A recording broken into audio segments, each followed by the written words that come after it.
Donc, concernant les pensées et les sentiments du Seigneur, c'est pour cela qu'il y a beaucoup de concepts que nous utilisons dans nos églises, mais on n'en saisit pas réellement la profondeur. Vous savez, cette histoire ou ce concept, croire en Dieu, ou bien croire au Seigneur, bien aimé, ce terme est bradé. Croire au Seigneur, c'est-à-dire quoi? C'est avoir confiance seulement dans les pensées du Seigneur et dans les sentiments du Seigneur, en se révoltant contre ses propres pensées et ses propres sentiments. Mais qu'est-ce qu'on voit? Les gens déclarent qu'ils croient au Seigneur, mais en même temps, ils marchent selon leurs propres pensées et ils agissent selon leurs propres sentiments. Mais là, c'est une Babylone. Là, c'est un mélange. Je ne sais pas si on se comprend. Croire au Seigneur, c'est avoir confiance absolue, rien que dans les pensées du Seigneur, rien que dans les sentiments du Seigneur. Et l'image par excellence, ou le message qui est révélé par ce mystère, c'est dans la vie des enfants d'Israël. Quand ils ont été dans le désert, la Bible nous dit ceci, ils avaient envoyé 12 espions. Et parmi les 12, il y avait Josué, Caleb et les 10. Les deux, Josué, Caleb ainsi que les 10, tous, ils avaient vu le pays de Canaan comme un bon pays où coule le lait et le miel. Et tous, ils ont vu les fils d'Anak. Mais qu'est-ce qu'il y a eu comme différence entre Josué, Caleb et les autres? Les autres, quand ils ont vu le pays de Canaan, ils ont vu les fils d'Anak et ils avaient eu les pensées du Seigneur. Les pensées du Seigneur, c'était quoi? Dieu leur a dit, je vous donnerai ce pays. Maintenant, eux, qu'est-ce qu'ils ont fait? Ils ont fait la règle des 3 simples. Ils ont considéré leur propre capacité. Ils ont considéré la capacité géante des fils d'Anak. Et ils ont fait la règle des 3 simples.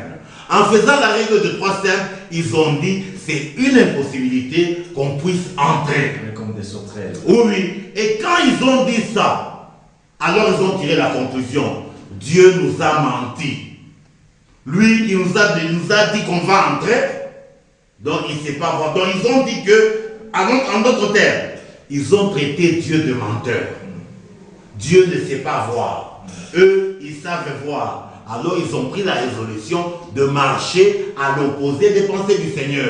Et nous connaissons la suite. Par contre, Josué et Caleb, eux, ils ont vu le bon pays. Ils ont été au courant des promesses de Dieu. Ils ont vu les fils d'Anak. Malgré qu'ils ont considéré leur dimension inférieure, mais eux, ils ne se sont pas reposés sur leur capacité. Ils ont dit ceci, ils ont justifié Dieu. Ils ont dit, Dieu ne peut jamais mentir. Ce que Dieu dit ne peut que arriver. Comme il a dit, ça va se dire, ils ont justifié Dieu. C'est ça la foi. C'est ça croire en Dieu. Croire en Dieu, ce n'est pas une imagination. C'est faire confiance dans ce que Dieu a arrêté. Faire confiance dans les desseins de Dieu et prendre la résolution de nous y engager. Je pense qu'on se comprend. Et nos pensées, nos sentiments sont opposés.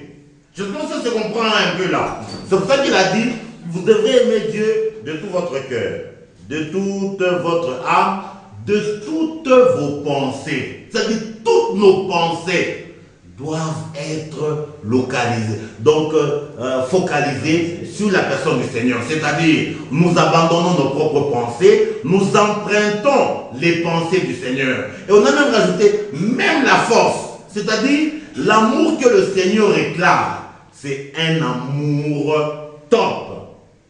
Un amour top. C'est ça que dans les Écritures, vous ne trouverez jamais quelque part où Dieu présente son peuple comme étant une femme âgée. Non. Il présente toujours son peuple par la dimension de la fille ou la jeune fille. On peut le lire dans la main. S'il vous plaît, vous permettez, de toute ta force. Cette force-là, force musculaire, intellectuelle, ou comment vous définissez la force? Merci, je vais rentrer sur... À l'église, comme il y a la construction, aimer Dieu de toute sa force, c'est-à-dire nous sommes là, nous fabriquons, je ne sais pas, les briques, et tout ça, c'est ça la force dont on demande. Je vais rentrer sur cette expression. Quand nous rentrons dans les Saintes Écritures, je crois dans Lévitique 17, verset 3, il est dit ceci, Dieu a dit ceci à Israël. Vous ne mangerez ni sang, ni graisse. Je crois que c'est Lévitique... Lévitique 17, verset 3. C'est possible. Ou bien 3, 17. Non, ça fait 3, 17. Vous ne mangerez ni sang, ni graisse. Oui, 3, 17. C'est ici une loi perpétuelle pour vos descendants dans tous les lieux où vous habiterez.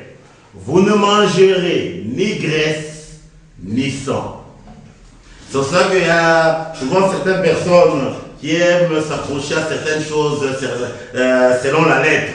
Quand ils disent, il faut pas, Dieu interdit de manger le sang. Hein? Donc sur le plan de la lettre, quand un enfant est malade, il ne faut pas le perfuser. Je leur dis toujours, je leur donne toujours ce verset. Et la graisse. Pourquoi vous respectez seulement le sang, mais quand tu rentres chez toi, ta femme te prépare un bon morceau de viande et avec de la graisse, tu ne donnes pas comme recommandation d'enlever la graisse, tu bouffes la graisse. Or, il est dit ceci, c'est une loi perpétuelle. Quand on dit loi perpétuelle, c'est-à-dire, elle est continuelle. Et Christ a dit, ne croyez pas que je sois venu sur la terre abolir la loi de Moïse.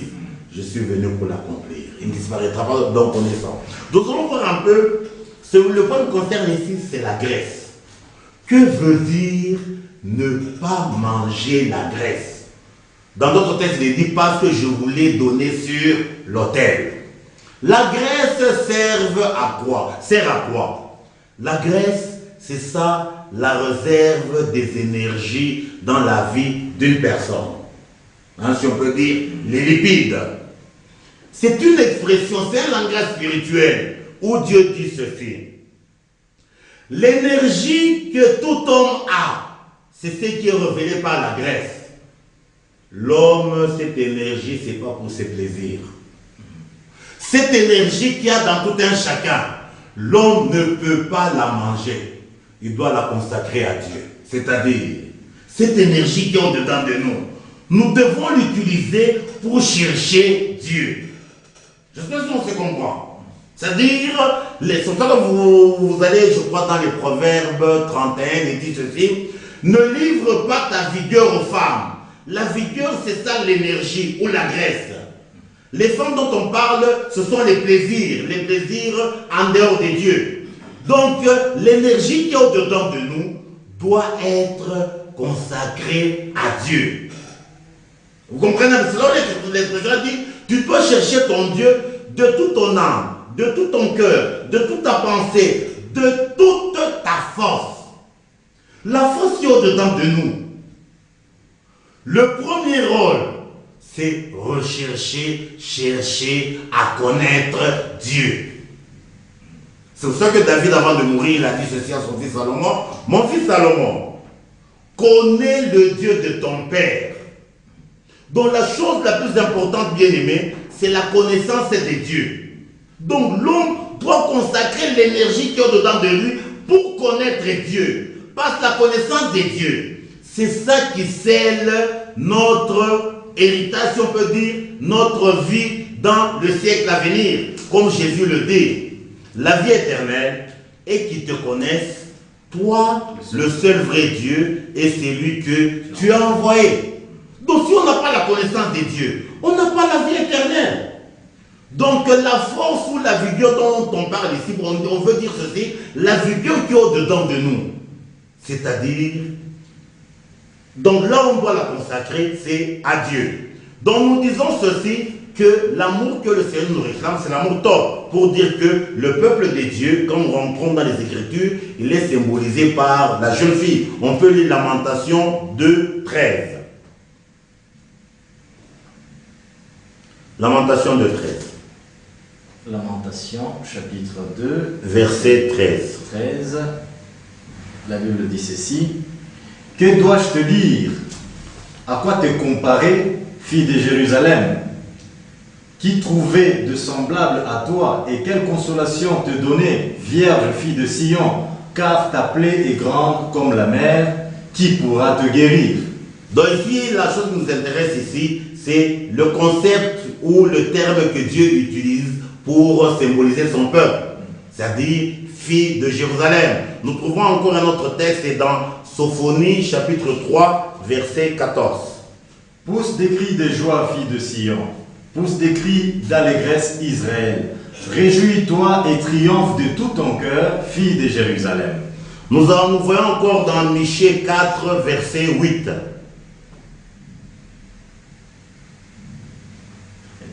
Michée 4, verset 8. Michée 4, le 8e verset, la Bible dit ceci. Et toi, tour du troupeau, colline de la fille de Sion, à toi viendra, à toi arrivera l'ancienne domination, le royaume de la fille de Jérusalem.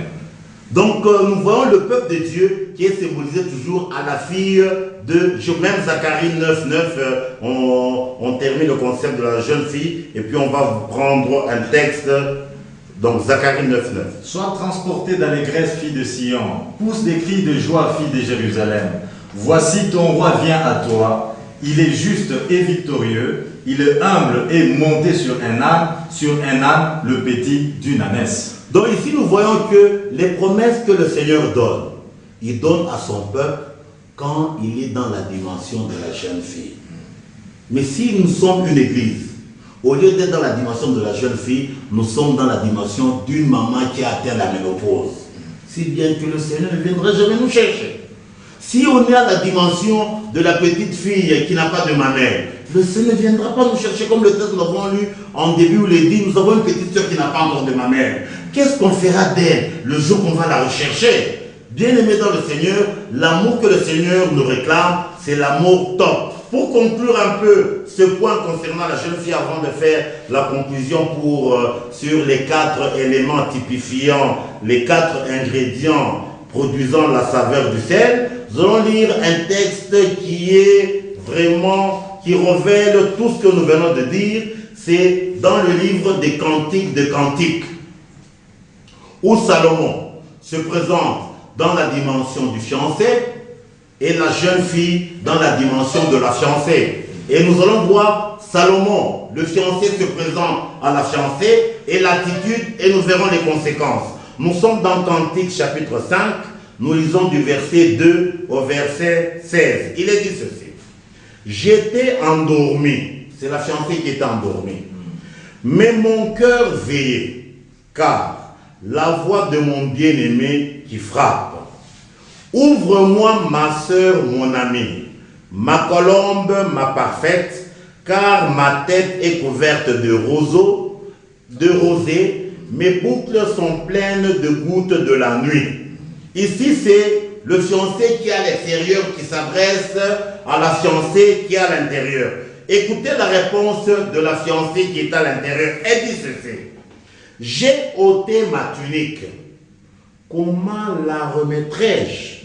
J'ai lavé mes pieds. Comment les salirai-je? Donc la fiancée qui était dans son lit endormi, quand le fiancé a frappé, la fiancée malheureusement, au lieu de venir ouvrir au fiancé, elle a dit ceci. Il dit, j'ai ôté ma tunique. Comment je vais la... Donc j'ai déjà enlevé mes habits, je suis endormi. Et elle rajoute, j'ai lavé mes pieds. Comment je vais encore les remettre par terre pour que les pieds se salissent? Pour dire que je ne peux pas me lever pour venir ouvrir. Vous comprenez un peu? Et la Bible dit ceci. Mon bien-aimé a passé la main par la fenêtre et mes entrailles se sont émues pour lui. Je me suis levé pour ouvrir à mon bien-aimé. C'est-à-dire quand le bien-aimé a fait passer la main, maintenant la fiancée s'est réveillée un peu de son sommeil. Elle est rentrée dans sa conscience. Comme elle est rentrée dans sa conscience, elle a dit qu'elle venait de faire une grande erreur. Alors elle devrait se lever pour aller ouvrir. Mais comme elle n'a pas ouvert aux premiers instants, Le fiancé ici, c'est un fiancé extraordinaire.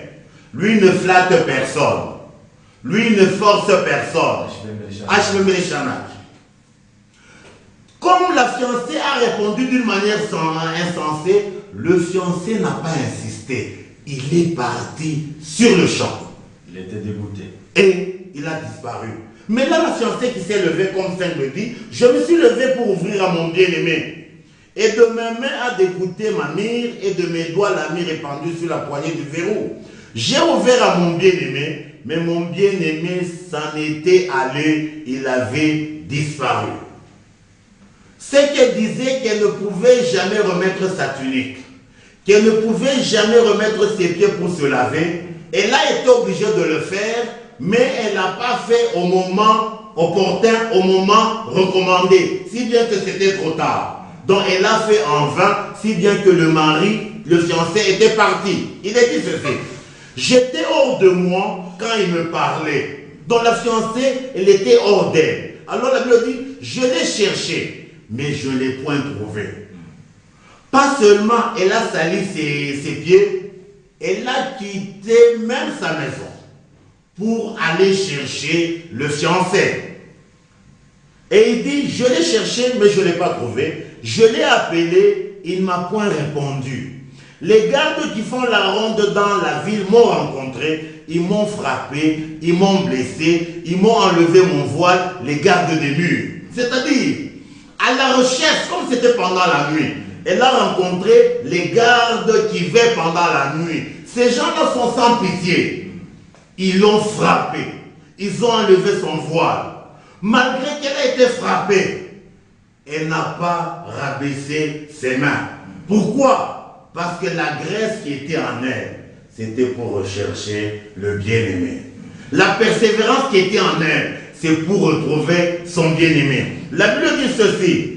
Et quand on l'a frappée, elle a continué la marche. Elle a persévéré. C'est pour ça que la Bible dit, il n'y a que celui qui va persévérer jusqu'à la fin qui sera sauvé. Mais les lâches dehors.